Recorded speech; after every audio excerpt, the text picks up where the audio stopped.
Magandang araw na naman po sa ating lahat mga kapatid. Narito na naman po tayo upang magbulay-bulay ng salita ng ating Panginoon na buhay.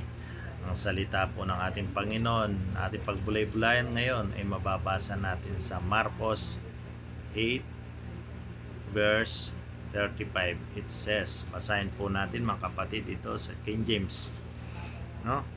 Sapagkat ang sinumang mag-ibig iligtas ang kaniyang buhay ay mawawalan nito, at ang sino mang mawalan ng kanyang buhay dahil sa akin at sa ebanghelyo ay maliligtas yaon. Amen. So napakagandang salita ng ating Panginoon, no?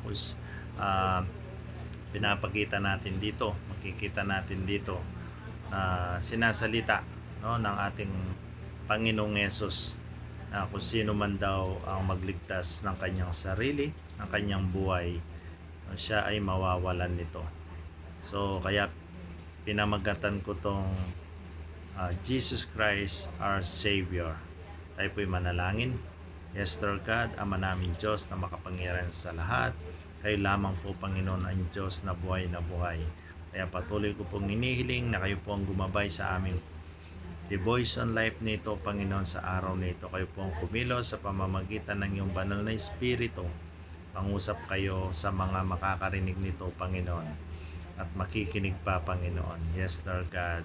Nihiling ko rin po ang knowledge, wisdom, standing anointing power sa paggayag ng iyong abang lingkod. Higit sa lahat, anuman ang espiritu ng kaaway dito, Panginoon, pag-iistorbo, Panginoon, tinataboy namin in the name of Jesus. At kiniklaim namin ngayon katagumpayan, the victory, the banner, ang katagumpayan ng gawain nito. Pangalan ni Jesus. Amen. Amen mga kapatid, no? So patuloy po tayo. Sabi nga ng ating Panginoon dito, kung sino man po daw, no, ang umiibig, no, yung mag-ibig na iligtas ang kanyang buhay ay siyang mawawalan nito. Paano po kayang gustong sabihin ng ating Panginoong Jesus?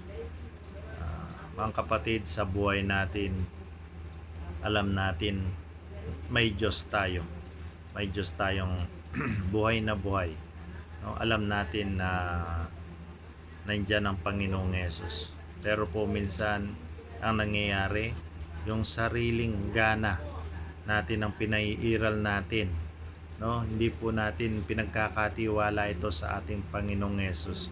Minsan nagkaroon lang tayo, no, na ng isang bagay o binless lang tayo ng ating Panginoong Yesus. Pero ang ginagawa po natin, nakakalimutan na po natin siya. Pinaiiral na po natin yung sarili natin. Nagkaroon lang tayo, no, ng yaman, no? Nagkaroon tayo ng pera, ganon. Nakakalimot po tayo. Minsan po, kung binigyan tayo ng business ng ating Panginoong Diyos, yung pong business na yun, imbes na po gawin natin ito sa ikalululhati ng ating Panginoong Diyos, ginagamit po natin to sa hindi magandang paraan, no? Lalo na pag tayo ay nalululong, no? Nagagawa pa natin yung mga iba't ibang mga gawain na dapat yung sa Panginoon lang ang ipagpatuloy natin, no? Pag tayo ay nagkaka-business, mga kapatid, kung talagang nasa atin ang Panginoong Yesus, sabi nga, siya lamang ang ating Savior, di natin maililigtas ang ating sarili, mga kapatid, kundi sa pamamagitan niya. Kaya kapatid, kung ikaw man ay pinagkalooban ng Panginoon na ngayon ay maaliwalas ang iyong buhay dahil sa iyong business, huwag mo pong isipin na sarili mong kakayahan kaya nagkaroon ka ng ganyan. Isipin mo po ang Panginoon. Kaya po binigyan ka ng Panginoong Diyos na buhay ng ganyang mga klaseng business, mga kapatid, para i-share mo, para itulong mo sa iyong mga kapwa, sa iyong mga mahal sa buhay na nangangailangan.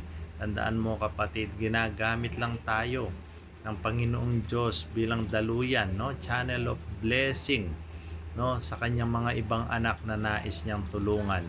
Kasi pag sa pamamagitan natin ginamit tayo ng Panginoon, nabibless tayo, at mas nabibless yung mga nakakarinig, no, nakakaranas ng pagpapala na sineshare natin sa kanila.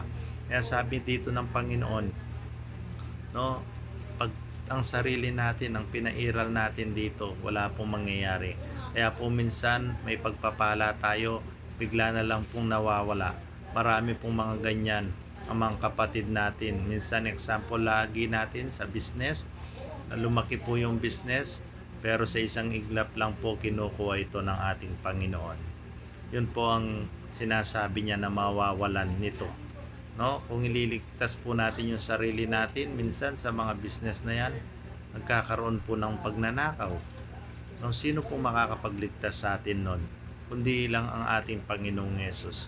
Kung nandun ka sa kasalukuyang pagsubok na yung kapatid, sinong maalala mo? Ang Panginoong Yesus. Kaya nga di ba ang ating title ngayon, Jesus is our Savior? Kaya po mga kapatid, lagi po natin tandaan, ang Panginoong Yesus lamang, no, ang ating tagapagligtas. Kaya magtiwala at maniwala lamang po tayo sa Kanya. At higit sa lahat, mga kapatid, pag tayo ay nasa Panginoong Yesus, kahit anong business yan, tandaan natin yan, lalago yan. At hindi lang lalago ang business mo, lalago ka rin, spiritual kapatid. Kung hindi ka man nakakapagayag ng salita ng Panginoon, makakapagpahayag ka kasi tuturuan ka ng banal na Espiritu ng ating Panginoong Yesus. Kasi sinusunod mo kung ano yung gusto ng Panginoong Diyos, kaya magkakaroon ka ng wisdom, ng knowledge na nagmumula sa banal na Espiritu. Kaya hindi ka lang gagamitin bilang channel of blessing, kundi gagamitin ka rin ng Panginoon sa paghayag ng kanyang salita. Kasi yan po ang plano ng ating Panginoong Diyos. Diba sabi niya sa Matthew 28, no? Chapter 18 to 20, no? Habang tayo humahayo, gawin natin alagad niya ang lahat ng bansa. No, kasama po doon tayo mga kapatid. Sa sitwasyon ngayon, ang daming mga social distancing, no? Ang daming mga hindi pwedeng magkaroon ng physical na paggawain, pero meron naman pong pinagkakaloob ang Panginoong Yesus na teknolohiya tulad po ng ganito sa mga internet, no, sa mga messenger, sa mga FB, na makapaghayag tayo ng salita ng Panginoon. Doon lamang po kung nasa Amerika ang iyong kaibigan o yung mahal sa buhay, may share po natin yan sa pamamagitan ng video call, no? Video conference, mga kapatid. Yan po yung sinasabi ng ating Panginoon. Hindi po yung literally napupunta po tayo ng iba't ibang bansa at na magtuturist tayo. Hindi po. Yan po yung sinasabi ng ating Panginoong Yesus. Sa mga internet lang yan po, nakakashare na tayo ng salita ng Panginoon. Gumawa ka lang kapatid sa iyong video tulad ng ginagawa ko mo sa YouTube at i-share mo sa iyong mga mahal sa buhay. Maririnig na nila yan. Tandaan mo kapatid, ano man yung ginagawa mo, ay yan ay nangyayari at ikinalulugod yan ng Panginoon. Tandaan din po natin na wag po tayong talagang magtangka na iligtas natin ang ating buhay sa ating sarili. Hindi po natin magagawa yan. Daan po natin sa pamamagitan din ng pagpapayag ng salita ng Panginoon, no? Mawawalan man tayo nito dahil marami magpe-persecute sa atin, marami mga pagsubok na darating sa atin.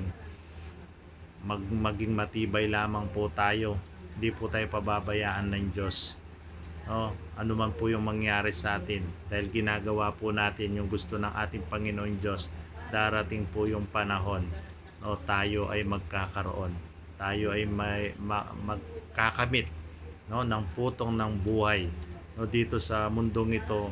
Ibang mga pagpapala, ibang mga crown, no, mga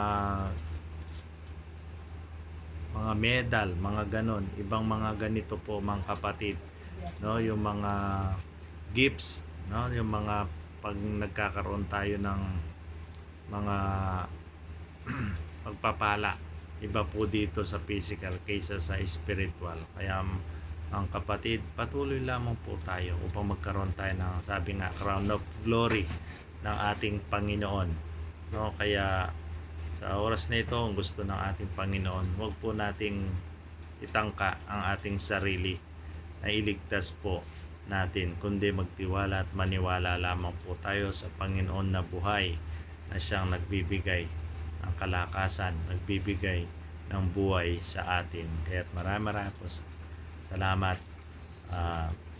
Tayo po'y manalangin. Yes, Lord God, salamat po muli sa gabay patnubay nyo sa aming pagbulay-bulay ng iyong salita. Salamat sa kapangyarihan ng iyong banal na Espiritu na nag-lead, nag-guide sa amin, Panginoon. Salamat sa iyong presensya ng aming naranasan. Kaya Panginoon, patuloy mo pong pag-alabin lagi ang aming pagpupuri, ang aming pagbulay-bulay ng iyong salita. Higit sa lahat, ang aming pagsamba sa iyong kadakilaan. Ito po ang aming samot dalangin sa pangalan ni Jesus. Amen.